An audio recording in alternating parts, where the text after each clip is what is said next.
Second time this guy has been around me. He's here now again. Look, as soon as I started the recording, he moved off. Look. Got him. Got him. Um, he moved on. One of the things that happened is that I was sitting here watching a video and someone flashed some type of psychic message or something to me. Then he went over there and loitered about. I caught him. And then one of the things I think is hilarious now is that like they don't want to be recorded at all. They don't want to be recorded about what they do. And as you saw, he just chilled out right there for a second, and then I started recording, and then he was like, "Huh?" Something told him, "Huh?" All right. And literally for the last like hour or so, something has been constantly trying to tell me to go and get lunch. Constantly. Like, will not leave me alone. Now, I don't know if you've ever been to a park before. And like, set yourself up and done some stuff, to relax. Because I'm relaxing, I'm not interested in moving about and stuff. You really tend to not want to move.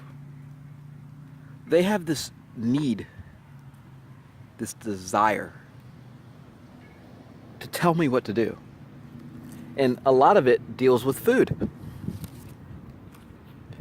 Because people eat, I eat. And there's several places where I go and get food where I know it's abundant. And they have this thing now, like the control. Like as soon as one avenue closes up, they try to find another avenue of control. And it just keeps going on and on. Kind of like how you see the tree here. You see the tree. And, if you cut off one branch, sometimes, or if, yeah, like if, or you could think of it even like a brain, the tree almost like a brain. You cut off one part, and then another part grows, or some existing parts take over the functions of what was taken out or what was removed. From what I can tell, as I'm taking parts out, they are trying to use other parts that would do something else to take over certain functions on a repeated basis. So, as I'm getting rid of their influences, they keep trying to figure out different ways using the same old methods, the same old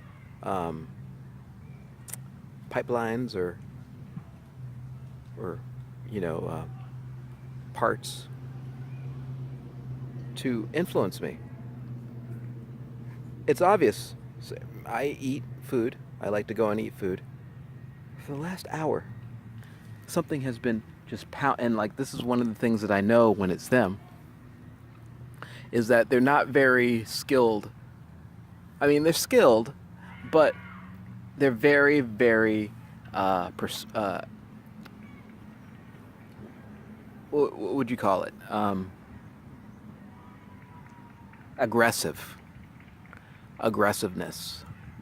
It's like, to me, it seems almost like someone has programmed something into somebody or some things, and the program, like a computer, just keeps reiterating, repeating, and repeating, and repeating until it gets the result that it wants. And that's not natural. There's no more nature. But to me, it's like, say you have a little kid and they want a toy.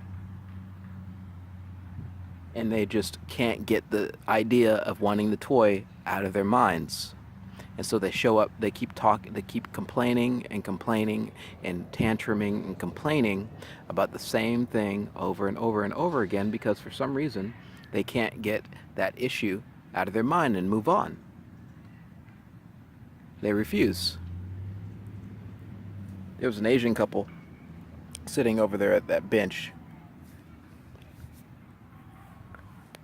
when the persuasiveness was going on, and that's what usually happens. There's usually some type of couple or some type of person, as I showed before. The guy on the bike, he was here earlier actually.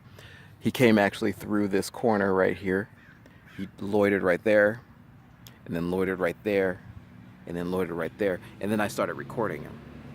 And it might be on the first video actually the previous video that I'll upload, that I've uploaded or will upload.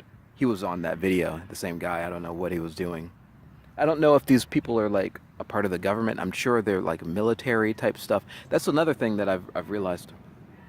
This stuff is like military, too. It's like it has to deal with the cops, it has to deal with the military, it has to deal with foreign governments, and it's strange because for me, it's like, why the fuck are they doing this? But it's mass mind control.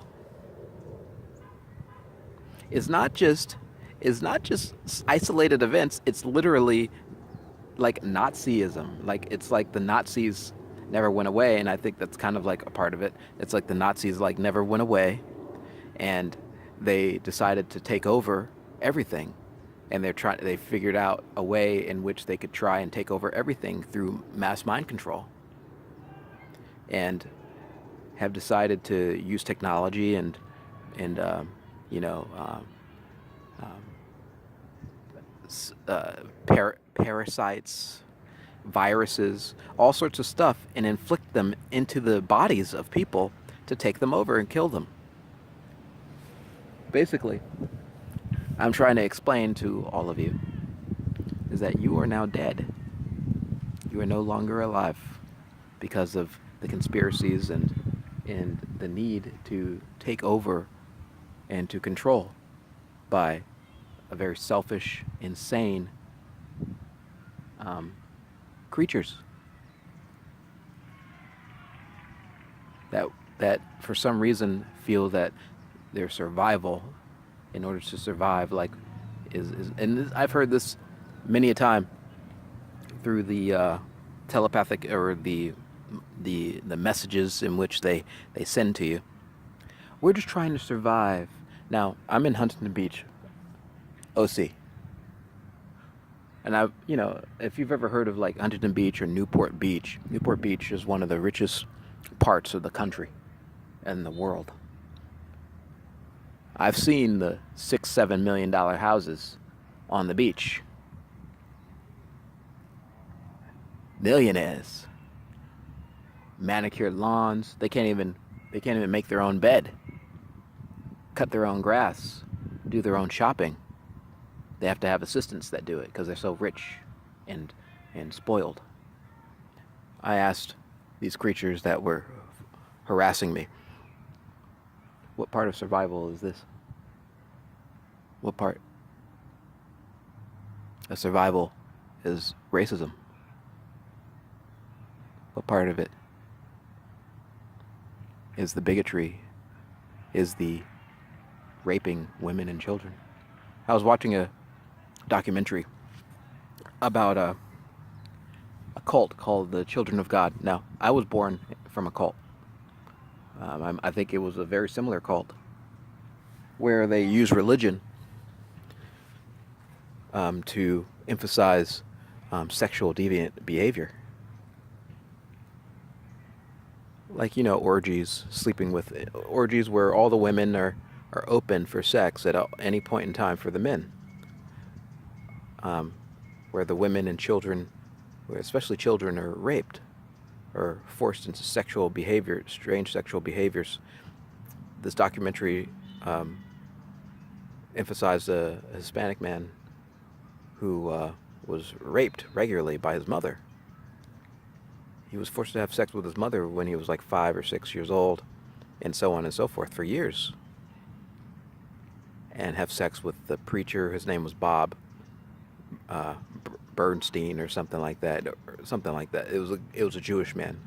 One of the themes that I've noticed amongst all the weirdness that's going on, it seems to always center around some type of Jewish person. Not always, but it seems to have a theme associated with it, and it's usually someone who's Jewish, definitely someone who's white of some sort. I'm not saying that blacks and others don't participate in this type of thing, but it seems very strange to me that a lot of this stuff, when I'm doing research and even the people who are attacking me on a regular basis, tend to be white or Asian. Very few tend to be black. I don't know why. They're Hispanics, they're thrown in there too, but the vast majority, and it might be the area in which I am in, obviously, but when you look at some of these conspiracies, especially when it comes to pedophilia, you tend to hear a lot of it centered around whites and Asians. If I knew the answer to that, my gosh, I don't know. But I know when I'm attacked, it's usually a white man or an Asian man. Sometimes Asian women, sometimes white women. Most of the time, and there's no such thing as time, by the way, but on a regular basis, it's white, Asian, or Hispanic males. Very rarely do I get attacked by a black man. And not saying that they don't do it. I'm just saying the ones who I see that seem to be the sickest of the bunch seem to be white and Asian males, and then Hispanic males, and then blacks, and then who knows what else. I'm guessing it is kind of like a class issue also. They have the most to lose. As the truth comes out, as reality. And there's no such thing as reality, but as I get rid of them, they have the most to lose. Anyway, so I just wanted to show, and like when I'm rolling, when the camera's rolling, it's really funny to me because there's much less attacking going on. But when I'm just chilling out, you always see people like show up and loiter. Like I was over in that area grilling. I was grilling, making some food, sitting on the, relaxing myself, and people just kept coming by and just loitering. There was a guy on a skateboard who came by and decided to sit next to me. Now, we're in a campground, and people will do that. That's common. What's uncommon about it is that they start attacking, and if you've been attacked thousands of times, when attack is coming. It's usually somebody will come up. They'll will face their back to you. You'll see them on a cell phone staring at a cell phone. But in for example, here's a good they will sit. They will come and sit this. You see how big this place is, right? They will come right next to you, maybe 10 feet from you, turn their back to you, and just sit there. Like someone's paralyzed them, and just sit there and not move. And then maybe we'll walk over there and then come back. And then what usually will happen is that I'll get my ass up and just move around. And then I will feel the infinite myself pull out whatever it is that they're trying to insert into me. And then every now and then they get really upset and try to sear my brain. And you can feel that hurts, and it's on the right side, right hemisphere, and so that means that they're trying to sear the feminine aspect of my brain. The more abstract, kind, they're trying to turn me into one of their psychopaths, is what the idea is. That's usually the idea from what I gather. They're trying to turn me into one of their computer-infused psychopaths. And they could give a shit how you feel about it. And that's why you're dying. Bye.